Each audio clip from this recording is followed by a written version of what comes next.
नमस्कार जैन साथियों, ये वीडियो जो आप देख रहे हैं ये है देश के पहले शहीद अग्निवीर अमृतपाल की अंतिम विदाई के क्षण। जी हां, अमृतपाल की दो बहनें अपने इकलौते भाई, अपने मां बाप के इकलौते बेटे अग्निवीर अमृतपाल को अंतिम विदाई दे रही है। अंतिम विदाई में आप साफ देख सकते हैं कि किसी भी प्रकार के सेना के कोई जवान यहां आपको वर्दी में नजर नहीं आ रहे हैं। और जिसने भी इस वीडियो को देखा उसका गुस्सा फूट पड़ा। सरकार के समक्ष देश के लोग सवाल कर रहे हैं कि क्या इसी वजह से अग्निपथ योजना को लाया गया था। बीते दिन से यह मुद्दा सोशल मीडिया के ऊपर ट्रेंड कर रहा है और लोग इसको लेकर अपना सरकार के सामने गुस्सा जाहिर कर रहे हैं। आपको बताते चले कि केवल 20 साल का एक अग्निवीर अमृतपाल, जिसने पिछले साल ही अग्निपथ को ज्वाइन किया था, अग्निपथ योजना के तहत अग्निवीर बना था, हाल ही में ट्रेनिंग कंप्लीट हुई थी, जम्मू कश्मीर के पुंछ में उनकी तैनाती थी और बीती 10 अक्टूबर को गोली लगने से उनकी जान चली जाती है। लेकिन बीते शुक्रवार को जैसे ही अमृतपाल की पार्थिव देह उनके गांव पहुंचती है, शोकनुमा माहौल में ग्रामीणों के होश उड़ जाते हैं। जी हां, ग्रामीणों की ओर से जो जानकारी मीडिया के सामने रखी गई है, परिजनों की ओर से जो जानकारी मीडिया के सामने रखी गई है, या जो भी विजुअल वहां से सामने आए, उसमें आप साफ तौर से देख सकते हैं। बताया यह गया है, जो जानकारी सामने आई है, कि इनके साथ, इनकी पार्थिव देह के साथ कोई भी सेना के जवान वर्दी में नहीं आए हैं। यहां तक कि सेना के वाहन के द्वारा इनकी पार्थिव देह को नहीं लाया गया है, बल्कि एक प्राइवेट एम्बुलेंस के माध्यम से इनकी बॉडी को लाया गया था। इसके पश्चात ये वीडियो सोशल मीडिया पे सामने आता है और लोगों का गुस्सा फूट पड़ता है।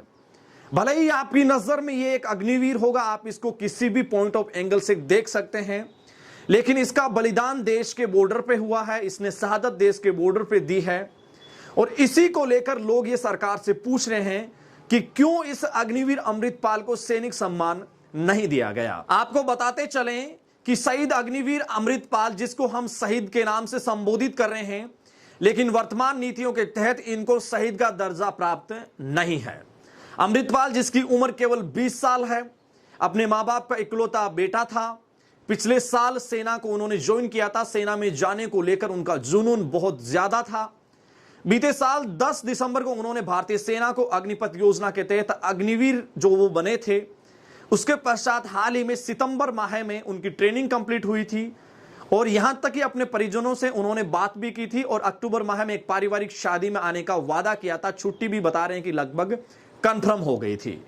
लेकिन अचानक ये खबर आई और खबर आने के पश्चात जिस तरीके का माहौल उनके गांव में बना उनकी पार्थिव देह के साथ, उसके पश्चात हर कोई इसको लेकर विचलित है, सबका मन विचलित है और स्तब्ध है कि एक जो माहौल आज से पहले हमने कभी ऐसा नहीं देखा था, वो माहौल आखिरकार ऐसा क्यों क्रिएट हो गया। जी हां, अमूमन तौर पर हम देखते हैं कि जब भी हमारे देश के बहादुर सैनिक अपना सर्वोच्च बलिदान देते हैं, शहीद होते हैं, तो उनकी पार्थिव देह जब उनके गांव आती है, शोकनुमा माहौल में हजारों लोग वहां इकट्ठा होते हैं, उनके हाथ में तिरंगा होता है, सेना के जवान, सेना के वाहन मौजूद होते हैं, गार्ड ऑफ ऑनर तक दिया जाता है और कई सैनिक संगठन वहां मौजूद होते हैं। लोग अपने हाथों में तिरंगा लेकर अंतिम यात्रा में शामिल होते हैं। लेकिन अमृतपाल के साथ ऐसा नहीं हुआ। जो विजुअल सामने आए हैं उसमें कोई भी इसी कंडीशन सामने देखने को नहीं मिली है। यहां तक कि ग्रामीणों ने वहां स्थानीय प्रशासन, स्थानीय पुलिस से अनुरोध किया कि अमृतपाल को जो गार्ड ऑफ ऑनर है वो दिया जाए और उसके पश्चात जो विजुअल है वो आप यहां देख सकते हैं। कहां तक उचित है देश के लिए सर्वोच्च बलिदान देने की भावना रखने वाले अग्निवीर के साथ ऐसा हो जाना, ऐसी कंडीशंस के साथ उसको सैन्य सम्मान के साथ अंतिम विदाई नहीं दिया जाना। अमृतपाल को गार्ड ऑफ ऑनर क्यों नहीं दिया गया, सैन्य सम्मान के साथ उनकी अंत्येष्टि क्यों नहीं की गई, इस मुद्दे को लेकर जिस तरीके से ट्रेंडिंग माहौल कल से बना हुआ है, उसके पश्चात भारतीय सेना का ऑफिशियल स्टेटमेंट इस मुद्दे को लेकर सामने आया है। इंडियन आर्मी ने यह कहा कि बहुत सारी इसको लेकर फेक जानकारियां सामने रखी जा रही है। अपने स्टेटमेंट में इंडियन आर्मी की ओर से कहा गया है कि अमृतपाल की जो पार्थिव देह है, उनके साथ एक जूनियर कमीशन रैंक के अधिकारी वहां मौजूद थे। इसके साथ साथ 4 अन्य सेना के जवान भी वहां अंतिम यात्रा में शामिल हुए हैं।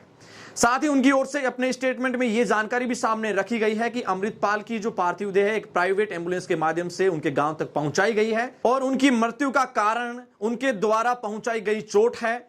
इसकी अधिक से अधिक सही से जांच हो, इसके लिए कोर्ट ऑफ इंक्वायरी का गठन हो चुका है।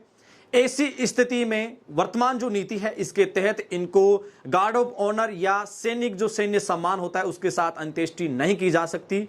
सीधे तौर पे कहे तो वर्तमान नीति के तहत संकेत यह है कि इनको शहीद का दर्जा नहीं दिया जा सकता। इंडियन आर्मी की ओर से अग्निवीर अमृतपाल के प्रति शोक व्यक्त किया गया है, उनके परिवार के प्रति संवेदनाएं व्यक्त की गई है। वहीं दूसरी ओर पंजाब सरकार की ओर से पंजाब सरकार के मुख्यमंत्री भगवंत मान ने अनाउंसमेंट किया है कि अग्निवीर अमृतपाल को 1 करोड़ रुपए की वित्तीय सहायता दी जाएगी। भगवंत मान की ओर से कहा गया है कि केंद्र सरकार इसको लेकर चाहे अपना कोई सा भी रुख रखे, लेकिन हम अग्निवीर अमृतपाल को वित्तीय सहायता के साथ साथ अन्य जो सुख सुविधाएं एक शहादत के रूप में जो सैनिक को दी जाती है, वही सुविधाएं अग्निवीर अमृतपाल को भी दी जाएगी। शहीद अग्निवीर अमृतपाल की इस घटनाक्रम के ऊपर बहुत सारे लोग इंडियन आर्मी के ऊपर बहुत कुछ लिख रहे हैं। मैं उनसे कहना चाहूंगा कि इंडियन आर्मी पूरे विश्व भर में एक प्रतिष्ठित ऑर्गेनाइजेशन है। आप इसके बारे में जो लिख रहे हैं वो उचित नहीं है, क्योंकि ये जो नीति है, ये जो योजना है, वो केंद्र सरकार की ओर से लाई गई है और सरकारों की इस योजना के अंदर आप जो कुछ भी इंडियन आर्मी के बारे में लिख रहे हैं वो उचित नहीं है। ऐसा इसलिए करने से बचें क्योंकि इसमें किसी भी प्रकार की कोई खामी नजर आती है। समय समय पर इंडियन आर्मी प्रपोजल के माध्यम से सरकार के समक्ष इसमें सुधार की मांग करती आई है। साथियों, आपको इसको लेकर क्या है विचार, आप हमें कमेंट सेक्शन के माध्यम से जरूर बताना। आइए शहीद अग्निवीर अमृतपाल को श्रद्धांजलि व्यक्त करें, उनके सम्मान में जय हिंद लिखें। जय हिंद, वंदे मातरम, शुक्रिया।